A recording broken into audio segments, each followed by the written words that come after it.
discriminated against people in this country. But you can support transgender rights. I will not allow this to become a zero-sum battle between two people. But nor will you give me a straight answer, two people Lisa. who deserve support. Because why would you make policy about the rules governing sport sitting on Good Morning Britain as a Labour leadership contender? That just strikes me as the way that you get into this. Why wouldn't you on Good Morning Britain just tell our viewers whether you think it's fair, as a trans activist said last week on this programme, that Usain Bolt could self-identify as female and compete against women born to female biological bodies? Why can't you just say... Because I'll tell you why. I'll tell you why. Lisa, we'll just go, it's complete madness. Why? Because you are doing what too many people have done in this debate. Asking a straight question? No, you've created more heat and less light. You're setting up an example that is just simply nonsense. Absolute nonsense. It's a straw man. I've asked you... Usain Bolt is not planning to self-identify as a woman and run in a woman's race. But what we are saying... And that's why I say, take the heat out of this and let's have a sensible I'm sorry to be pedantic about this, where the parameters lie. In Connecticut, for example, in America, there are two trans athletes who were competing as male athletes, born to male biological bodies, tall, powerful, very fast. They are now identifying as female and they're smashing all Connecticut women's records. I don't think that is fair to women's rights. Right. And you might be the first female leader, I'm presuming you're still identifying as female, of the Labour Party. And if you are, this is a proper issue about how far do trans rights override women's rights. And I think that your inability to give me a straight answer is your problem, not mine. I am giving you a straight answer, Piers. I'm saying that... You're not. No, I'm saying that you're setting up a straw man in this in order to pit one group of people against another. Well, let me give you... It is not good let me enough. give you it an has exact... a real-world impact, and you then want what to stop about it. the weightlifter in New Zealand who is wanting to compete in the Olympics as a female weightlifter who previously competed as a male weightlifter born with a male biological body? Is that right?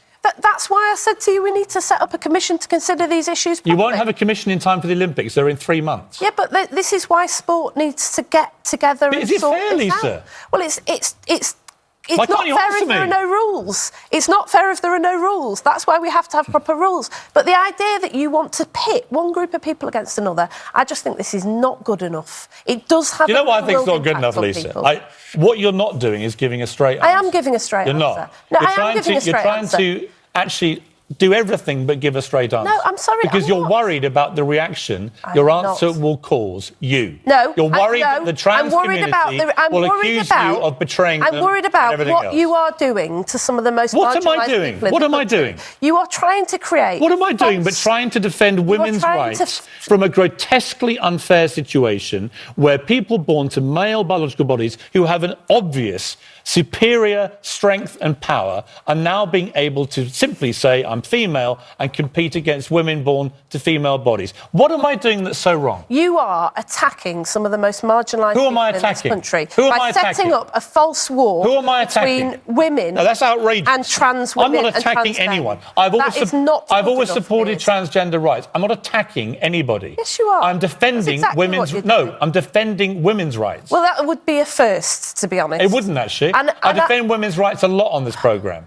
I'm sorry, I think this is just outrageous. You are setting up two groups of people who deserve better against one another. By asking a question about whether they should compete in sport? No, by saying that this is a simple issue that doesn't require some careful thought in order to protect two groups of people who frankly deserve better than this basic what they need, actually, is for people in leadership positions to be honest and to make proper decisions. Yes, and that's what I'm doing. What they don't want is that anyone who's asked a question then says, stop attacking me. We need far less heat, far more light, and you've just shown exactly why over the last few minutes. Wow. Is that what you really think? Yes, that is exactly what I think. Do you really think viewers watching this think I've been attacking transgender people? Yeah, I do. Really? Yeah, I do. I bet you not one of them thinks that. You said it was grotesque. No, I said it's grotesquely unfair to women if transgender athletes born to male biological bodies with superior strength and power are able to compete against them in female competition as, say, weightlifters or boxers. But that's why you need some proper rules around Why can't you just give me a straight answer and agree that's unfair? No, I said you need rules. All right. It's unfair not to have rules. You want a consultation about it. I think that is your answer. And Lisa, Nandy, I'm afraid we have to leave it there. Thanks very much indeed.